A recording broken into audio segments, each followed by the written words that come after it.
Hi guys, myself Amit Kumar and the main topic is Introduction to Microprocessor.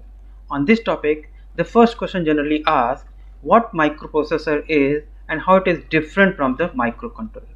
And the answer is this can be defined in different forms. For example, suppose a physical device or electronic device in which any input will be provided after the program or the command execution will give the some output. This physical device or electronic device is said to be microprocessor or also called microprocessor. In other way, this can be also represented like a computer system. This computer system consists of the three parts. The one is called your input, the second one is called your output, and the third one is called central processing unit. This central processing unit is responsible to take the input depend upon your program, that is operating system. After execution, this will give the some output. This central processing unit is called your microprocessor. So this is all regarding your definition of your microprocessor. The next question generally asks why this microprocessor are generally different from your microcontroller. This can be expressed as I told you earlier. Any microprocessor or central processing unit is basically it will take some input, after execution give some output. It means obviously this central processing unit will not completely perform the task without any interface, that is input will be provided to microprocessor through the interface device. Also this program will be taken from the memory and this memory will be also connected with your central processing through the one interface devices.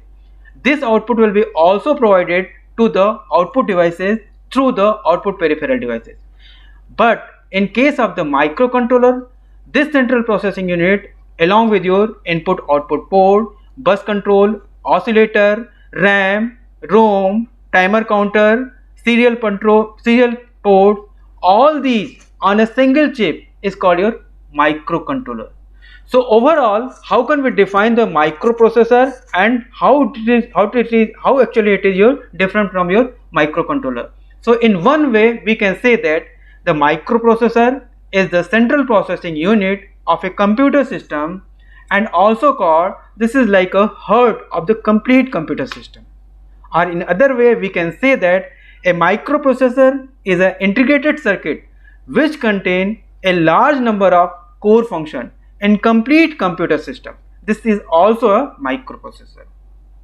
So this is the overall explanation of your what microprocessor and how it is your different from your microcontroller. Now Now, the next question is what is the architecture in case of any microprocessor? How we can define, how we can represent? In case of any architecture contains three main parts. The one is arithmetic and logic unit. The second one is register and the third one is control unit. Each has some responsibility. For example, the responsibility of ALU is to perform all type of arithmetic and logic operation. In case of any two number is need to be your plus operation or minus operation, this can be performed by this particular ALU. The second one is called register array. This is responsible to hold the data for temporary purpose. For example, in case of 8085 microprocessor, it contains 6 registers. Like accumulator, this has the responsibility to hold the result in case of arithmetical operation or logical operation. Flag register B, C, D, E, H, L. These are the responsible to hold the data for any purpose. Two register stack pointer and program counter is the special type of register. The program counter generally hold the initial address from where the address will be your selected. And the responsibility of control unit is to generate a signal which will enable any part of the microprocessor like address bus, data bus or any individual part like a flag. All these are enabled after any execution of instruction.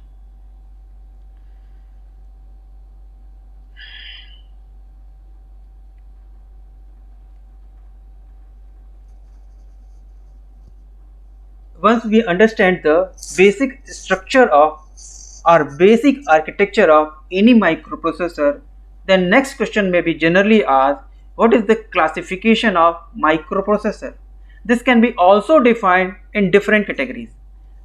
That is, based on their specification, application and architecture of microprocessor are classified into two categories. The one is based on the data bus and the second one is based on the application. So we will discuss one by one.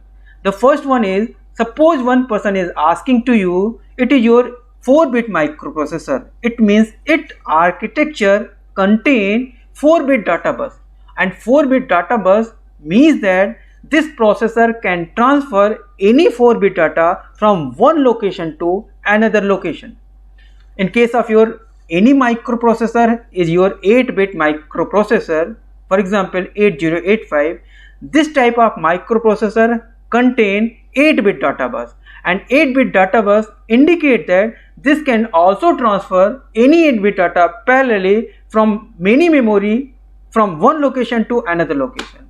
Similarly 16-bit or 32-bit like Pentium, all these processors contain these number of data bus represent that this number of data parallelly can be transferred from one location to another location.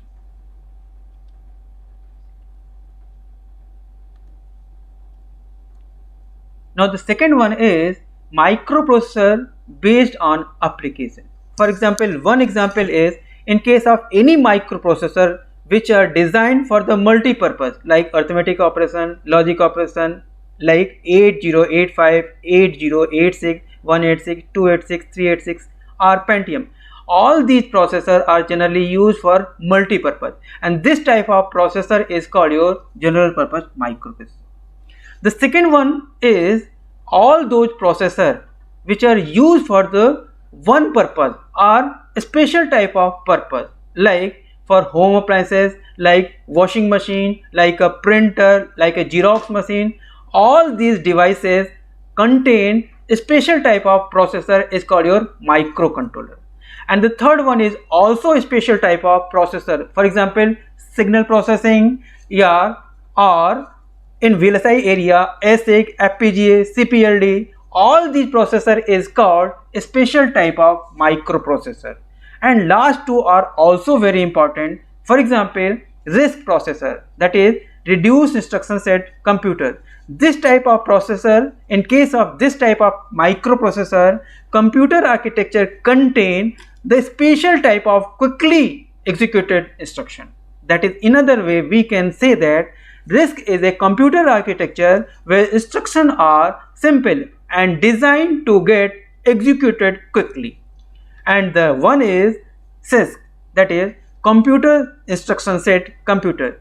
This architecture where single instruction can be executed in multiple low-level operations. For example, from memory or to memory, from arithmetic operation or logic operation, all. So this type of processor is called either RISC or CISC. So this is overall regarding the second microprocessor based on the application. At last, we will discuss regarding memory devices. This is also responsible to hold the data for short time or for long time.